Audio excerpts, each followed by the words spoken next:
In this lecture, we are discussing the three types of moral theories: deontology, consequentialism, and utilitarianism. Let's discuss moral theories in general first, and then continue to talk about each of these three specifically. A main concern, of course, is to guide us in our capacity as agents, that is, moral agents, trying to decide what we should do in this case and in that. But we want to know more than just what we should do in situations before us. Forgive all the misspellings. We also wish to make judgments about what others should do, especially if they ask us about what we or they should have done, about whether what we or someone else did was right or wrong, and so on. Still, in all these capacities, our primary question is this: how may or should we decide to determine what is morally right for a certain agent, oneself or another, possibly a group or a whole society, to do, or what he or she morally ought to do in a certain situation? Certainly, a large part of the debate about what to do about several prevailing issues arises because we are ignorant of much of what bears on these problems. We simply cannot know everything. On these issues and many others, most of us would probably be clear about what should be done if only we knew all of the relevant facts, which again is an impossibility on a universal level. The two besetting sins of our prevailing habits of ethical thinking are our ready acquiescence, just to lie back and do nothing, in unclarity, and our complacence in ignorance.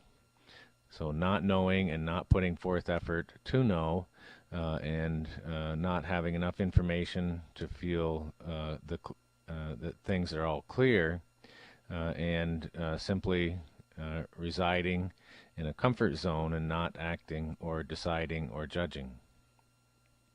Not knowing, for many cases of compliance in research and behaving to standards, is unacceptable. An individual still would be punishable. I'm setting my pointer here, sorry. Still be punishable by law and by ethical sanctions, even if their claim was that they simply did not know. Not knowing what you're supposed to do is inexcusable.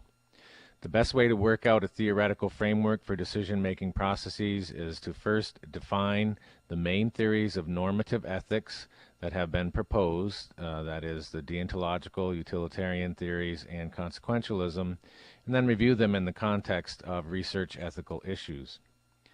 First, then, deontological theories. They are related to judgments of moral obligation. We had stated that deontological theories are obligatory and are based upon intrinsic values of right or wrong. There can be act deontological theories, which would maintain that basic judgments of obligations are purely particular ones. In this situation, I should do so and so, and that the general ones are unavailable, useless, or at best derivative from particular judgments. We ought always to keep our promises. Related to judgments of moral obligation, as we had stated, so extreme act deontologists maintain that we can and must see or somehow decide separately in each particular situation what is right or obligatory thing to do, without appealing to any rules, and also without looking to see what will promote the greatest balance of good or evil over oneself or the world. So these are obviously desired outcomes, but they're considered to be standard in that this is not assessed beforehand it is expected as an outcome. Therefore, the intrinsic right or wrong nature of acts. Less extreme act deontologism allows that general rules can be built up on the basis of particular cases, and then may then be useful in determining what should be done on later occasions. So a theoretical building process. but it cannot allow that a general rule may ever supersede a well-taken particular judgment as to what should be done. So what is called situation ethics today includes both of these forms of act deontologism. Knowing what to do in a particular situation and having a few rules to accommodate the failure for exact fitness for the strict or extreme act deontological practices. Second, rule deontological theories hold that the standard of right and wrong consists of one or more rules, either fairly concrete ones, we ought always to tell the truth, or very abstract ones. It cannot be right for A to treat B in a manner in which it would be wrong for B to treat A, merely on the ground that they are two different individuals, and without there being any difference between the natures or circumstances of the two, which can be stated as a reasonable ground for difference of treatment. They insist that these rules are valid independently of whether or not they promote the good. People who take conscience to be our guide or standard in morality are usually either rule deontologists or act deontologists, depending on whether they think of conscience primarily as providing us with the general rules or as making particular judgments in particular situations. So conscience is equally inflexible. They assert that judgments about what to do in particular cases are always to be determined. Sorry, my words slipped off the page there. In light of these rules. Utilitarianism theories are next. These theories take other people seriously and take the promotion of good seriously. So the right thing to do is to promote the general good. That our actions and our rules, if we must have rules, are to be decided upon by determining which of them produces or may be expected to produce the greatest general balance of good over evil. Act utilitarianism would hold that in general, or at least where it is practicable, one is to tell what is right or obligatory by appealing directly to the principle of utility. In other words, by trying to see which of the actions open to him or her will or is likely to produce the greatest balance of good over evil in the universe, or risk of harm over benefit is another way to phrase these two terms here in this balancing act. General utilitarianism holds that one is not to ask in each situation which action has the best consequences, but it does not talk about rules. Rule utilitarianism emphasizes the centrality of rules in morality and insists that we are generally, if not always, to tell what to do in particular situations by appeal to a rule like that of truth-telling, rather than by asking what particular action will have the best consequences in the situation in question. The basic thesis of this approach is that the rightness or wrongness of an action is based solely on the consequences of performing it. The right action is that which leads to the best consequences. So consequentialism is in distinction to utilitarianism in the principles used to determine the best consequences. Actually, it is a more general approach that, as we will see, includes utilitarianism. So how do consequentialists go about deciding what is the right thing to do in a given situation? They seek to determine all the available alternatives. From a list of alternatives, they try to foresee all the consequences of performing each of them. They evaluate the consequences in terms of which is best. How to determine which is best is left somewhat open here. The action that is most likely to have the best consequences is the one judged to be the right thing to do. So how then is one to weigh the gains for some against the losses for others? There's three crucial points concerning examples of consequentialistic decisions. There is a controversy of basic moral philosophy when some have the approach to thinking about moral issues stating that certain actions are intrinsically wrong and should not be performed even if the consequences are desirable. Consequentialists state that actions hold no intrinsic value. This is in contrast to deontological theories. Whether they are right or wrong depends solely upon their consequences in a given situation.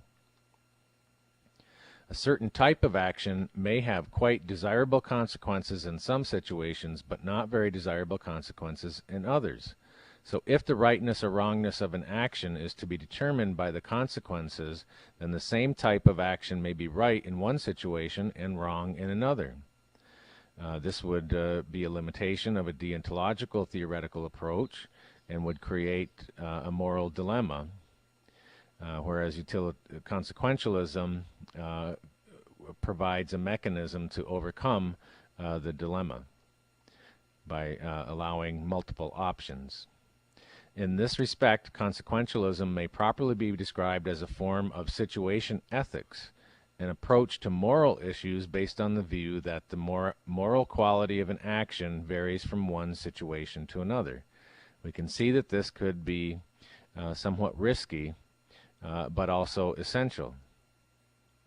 So again, it comes to the motive of the individual. Individuals who do not have the motivation to be moral and ethical will not be so regardless. There are three crucial points concerning examples of consequentialistic decisions, and the third is that in any situation, an action can be viewed as a means toward attaining certain consequences, and the consequences can be viewed as the ends obtained.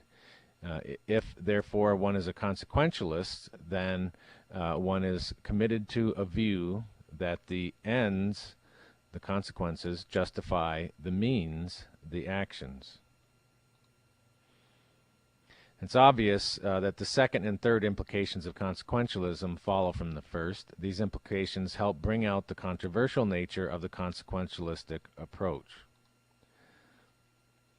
So most traditional Western systems of morality are based on the idea that certain actions are intrinsically right or wrong, and if they are wrong, they should not be adopted as a means even to attain the finest ends. Thus, the sixth commandment, thou shalt not commit murder, does not mean that murders should not be committed in situations in which murders lead to bad results, but that they may be committed in situations in which murders lead to good results. Therefore, those who believe in the Ten Commandments and any of the wide variety of traditional moral commands and prohibitions concerning ethical conduct cannot accept the consequentialist approach to moral issues. Similarly, those who are consequentialists must reject the tacit assumption of most traditional morality that there are actions which are intrinsically right or wrong. Consequentialism is therefore a highly revolutionary and controversial challenge to traditional morality, as we had implicated along the way. So there is a fundamental thesis of consequentialism. The right action is given in given circumstances is the one which will lead to the best consequences for those circumstances. There are two fundamental ambiguities that must be cleared up. First, by what standards are we to decide that one set of consequences is better than another? Second, whose interest shall we take into account when we evaluate the consequences? So different proponents of consequentialism answer these questions differently. The standards for evaluating the consequences, then, the classic account of standards for evaluating consequences is the thesis of hedonism, the belief that the best consequences are the most pleasurable consequences. This is one of the, pleasure and happiness, of course, are considered to be natural rights. The hedonist thesis is that the presence of pleasure and the absence of pain constitute the standards for evaluating consequences of our actions. In short, pleasure is the good which morality aims to produce. Why should we judge the consequences of actions just in the terms of the pleasure involved in them and not because they lead to more love or better health or to more knowledge? So it's important to expand upon that limited idea of pleasure as an ultimate goal. Hedonists dismiss this objection on the grounds that it rests upon a misunderstanding of their thesis. They argue that pleasure is simply the ultimate standard for judging the consequences of actions, and that all these other conditions are good because they lead to pleasure. Not all consequentialists are hedonists. To understand the non-hedonist argument, we must keep in mind the connection between pleasure and satisfaction of desires. Normally, we feel pleasure when some desire is satisfied, and we are aware that this desire is satisfied. So, in effect, the hedonist is saying that the ultimate standard for judging the consequences of actions is the awareness of satisfied desires. Non-hedonistic consequentialists are divided into two camps on the basis of their objections to this thesis. The first group claims that hedonists are wrong because consequences that lead to the satisfaction of some desire may be valuable even if we are not aware that the desire is being satisfied. So someone's doing something good for us, we benefit even though we don't know that we have benefited. The second group claims that hedonists are wrong because there are some instances in which the satisfaction of some desire is not valuable, even when we are aware that the desire is satisfied. So who is to determine exactly what our desired and valued satisfactions are? Interests to be considered, then. One classic answer as to the question of whose interest to consider when deciding which action to perform is that one should choose action which provides the best consequences for oneself. Excuse me. This is the thesis of egoism. So egoists do not suggest that we totally disregard the implications of our actions for other people. We can often benefit when good things happen to others. So help the people we love, we indirectly benefit. If we aid people, they will come to our aid in return. The rational egoist will do what is best for other people so that he or she will gain in the long run. It's important to be able to distinguish the difference between egoistic consequentialism and altruistic consequentialism, as we'll describe a bit later. We relate this to research ethics under mentorship.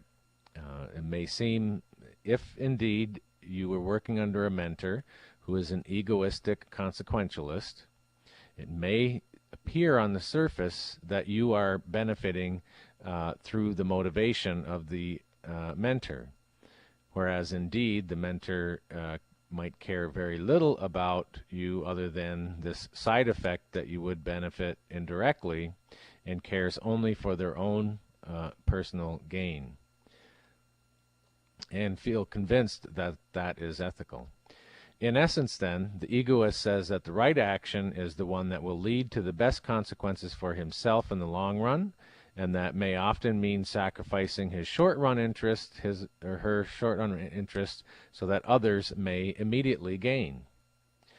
This thesis of egoism has been rejected by most consequentialists in that egoism may be a sound account of rational self-interest, but that it is not a sound account of morality.